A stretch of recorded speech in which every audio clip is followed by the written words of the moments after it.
السلام علیکم ساتھیوں، کیسے ہیں آپ؟ تو آج کی کہانی شروع کرتے ہیں۔ جب دوسرا فقیر اپنی کہانی بیان کر چکا، اس وقت رات ختم ہو رہی تھی۔ اب تیسرے فقیر کی باری تھی، چنانچہ وہ سنبھل کر بیٹھ گیا اور اپنا قصہ سنانے لگا۔ اسی درمیان کہیں سے مرغ کے بولنے کی آواز آئی۔ پہلا فقیر، جو عمر میں سب سے بڑا تھا، کہنے لگا، بھائیو، فجر کی اذان کا وقت ہو گیا ہے۔ اگر قصہ شروع ہوا تو دیر تک چلتا رہے گا، بہتر ہے کہ ہم پہلے نماز سے فارغ ہو جائیں۔ تو سب فقیروں نے اس کی رائے سے اتفاق کیا اور نماز کی تیاری کرنے لگے۔ جب میرے والد نے وفات پائی تو اس وقت نوجوان تھا۔ سارا ملک روم میرے قبضے میں تھا۔ شاہی خزانہ جواہرات سے بھرا ہوا تھا۔ پھر بھی مجھے قیمتی پتھر جمع کرنے کا شوق تھا۔ ایک بار ایک سوداگر بدخشاں سے آیا اور ہر ملک کے تحفے مجھے دیے۔ اس نے ایک ڈبہ بھی مجھے پیش کیا۔ اس میں 5 نصاب کے وزن کے نہایت خوبصورت اور قیمتی لال تھا۔ میں نے سرخ رنگ کا ایسا چمکدار پتھر پہلے کبھی نہیں دیکھا تھا، چنانچہ اسے بہت پسند کیا اور سوداگر کو انعام دے کر رخصت کیا۔ اس کے بعد میری عادت بن گئی کہ جب دربار میں آ کر بیٹھتا تو سب سے پہلے جواہر خانے سے وہی لال منگوا کر دیکھتا اور پھر دربار میں درباریوں کو دکھاتا اور پتھر کی خوب تعریف کرتا۔ میرا بڑا وزیر نہایت دانا تھا۔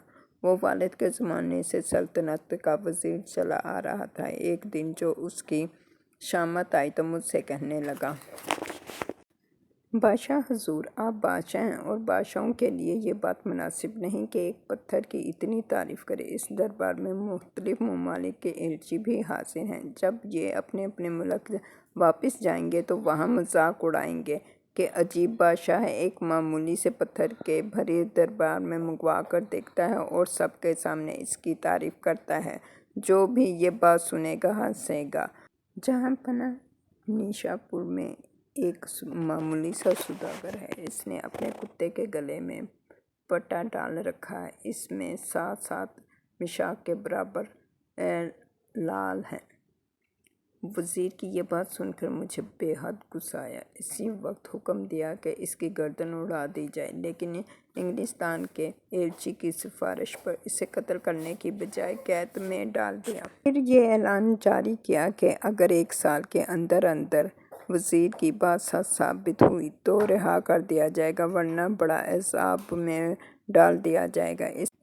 اس وزیر کی ایک بیٹی تھی، 14 سال کی عمر، نہایت ہی خوبصورت اور ذہین۔ ماں نے اسے بتایا کہ اس کے باپ پر کیا بیتی ہے۔ پھر رو رو کر کہنے لگی، کاش بیٹی کے بدلے خدا اسے اندھا بیٹا ہی دے دیتا جو باپ کی مدد کرتا، ادھر ادھر جا کر اس کی کئی بات کا پتہ چلاتا، قید خانے سے اسے رہائی دلاتا جہاں وہ تنہا زندگی کے دن گزار رہا ہے۔ ماں کا یہ طعنہ سن کر وزیر زادی اپنے محل میں آ گئی اور چپ چاپ کچھ سوچتی رہی۔ جب رات ہوئی تو گھر کے بوڑھے ملازم کو بلوایا اور اس سے رو کر کہنے لگی، میں ارادہ کر چکی ہوں کہ کسی طرح اپنے ابا جان کو رہائی دلواؤں۔ مجھ پر اماں جان کا طعنہ نہ رہے کہ میں لڑکی ہو کر کچھ نہیں کر سکتی۔ اگر تم میرا ساتھ دو تو میں نیشاپور جا کر اس تاجر کا کھوج لگاؤں جس نے اپنے کتے کے گلے میں 7 عدد لال لٹکائے ہیں۔ میں کسی طرح ان دونوں کو یہاں لا کر بادشاہ حضور میں پیش کروں تاکہ ابا جان کو رہائی مل سکے۔ پہلے تو اس بوڑھے ملازم نے انکار کیا، مگر لڑکی کی منت سماجت کرنے پر راضی ہو گیا۔ جلدی سفر کا سامان تیار کیا۔ تب وزیر زادی نے مردانہ لباس پہنا اور کسی کو خبر کیے بغیر راتوں رات بوڑھے ملازم کو لے کر محل سے نکل پڑی۔ کئی ماہ کا سفر طے کرنے کے بعد وزیر زادی نیشاپور پہنچی اور ایک سرائے میں جا کر ٹھہری۔ وہاں اس نے اپنا نام سوداگر بچا رکھا۔ دوسرے دن صبح ہوتے ہی شہر کا چکر لگانے کے لیے نکل کھڑی ہوئی۔ پھرتے پھراتے وہ چوک میں جا پہنچی تو عجیب و غریب تماشا دیکھا۔ ایک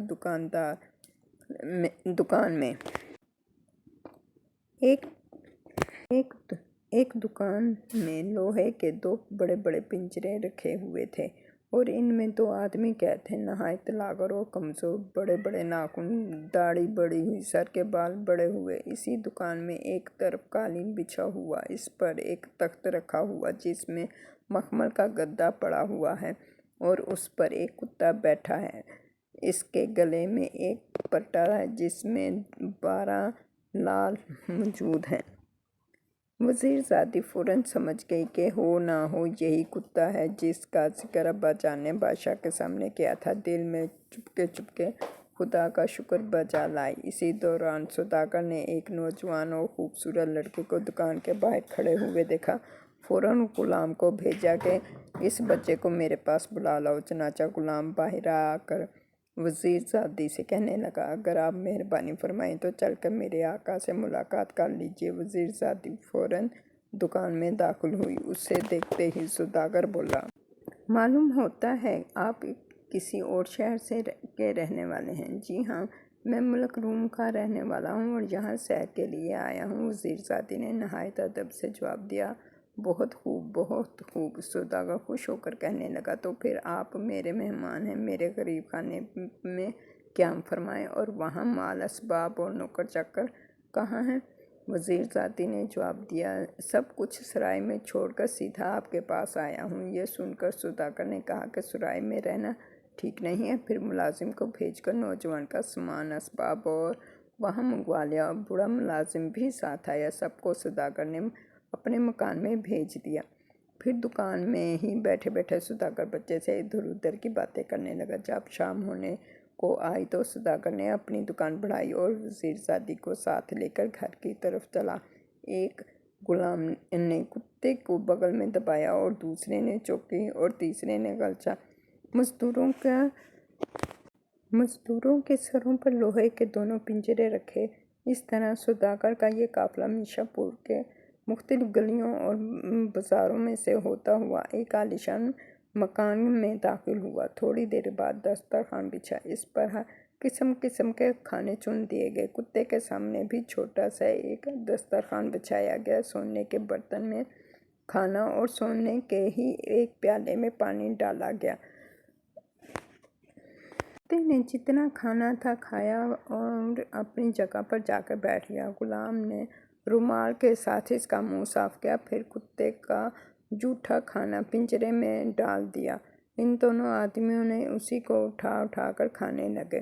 وزیر زادی یہ حیران ہو کر یہ سارا تماشا دیکھتی رہی۔ اس کا دل بہت دکھا اور کھانا کھانے کو اس کا جی نہ چاہا۔ جب سوداگر نے نہ کھانا کھانے کی وجہ پوچھی تو لڑکی نے صاف صاف کہہ دیا کہ یہ کہاں کا انصاف ہے کہ کتے کو تو قالین پر اور سونے کے برتنوں میں کھانا دیا گیا لیکن آدم ذات جانوروں کی طرح پنجرے میں بند ہے۔ سوداگر نے اپنے نوجوان مہمان کو یہ بات کہتے ہوئے سنی تو اداس ہو کر کہنے لگا، وجہ نہ پوچھو تو اچھا ہے، میں اپنی اس حرکت کی وجہ سے ویسے ہی بدنام ہوں اور خواجہ سکھ پرست کہلاتا ہوں۔ اس جرم کی بنا پر محصول بھی مجھے زیادہ دینا پڑتا ہے۔ وزیر زادی نے سوداگر کی یہ بات سن کر دل میں سوچا کہ مجھے اپنے کام سے کام رکھنا چاہیے، دوسروں کے معاملے میں پڑنا ٹھیک نہیں۔ پھر وہ سوداگر کے ساتھ کھانا کھانا شروع ہو گئی۔ اس سوداگر کی کوئی اولاد نہ تھی، چنانچہ وزیر زادی کو وہ اپنا بیٹا سمجھ کر اس سے محبت کرنے لگا، ہر طرح کا خیال رکھتا، اسے آرام پہنچانے کی فکر میں لگا رہتا۔ وزیر زادی بھی سکھ چین سے نیشا پور میں زندگی بسر کر رہی تھی۔ جب سوداگر کے ساتھ رہتے ہوئے کئی ماہ گزر گئے تو ایک دن وزیر زادی کو خیال آیا کہ اپنے وطن واپس لوٹ جانا چاہیے۔ 1 سال کی مدت ختم ہونے سے پہلے سوداگر اور کتے کو لے کر اپنے ملک واپس پہنچنا ضروری ہے تاکہ بادشاہ کے ظلم سے اپنے ابا جان کو بچا سکے۔ تو ساتھیوں، اس کے ساتھ مجھے اجازت دیجیے گا۔ اللہ حافظ۔ سبسکرائب، لائک ضرور کیجیے گا۔ خدا آپ کو خوش رکھے، آباد رکھے۔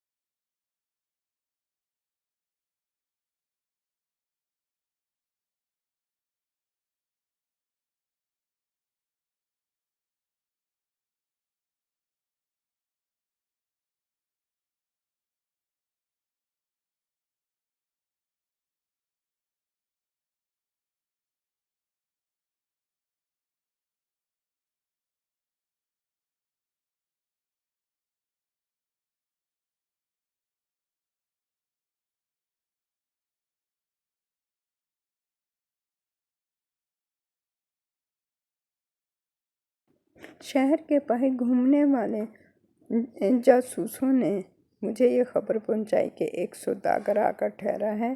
پھر کتے اور پنجرے میں بند آدم زاد کا ماجرا بیان کیا۔ جب وہ میرے سامنے حاضر ہوا تو اس نے گرجدار آواز میں پوچھا، اے شیطان، تو نے یہ کیا جال بچھا رکھا ہے؟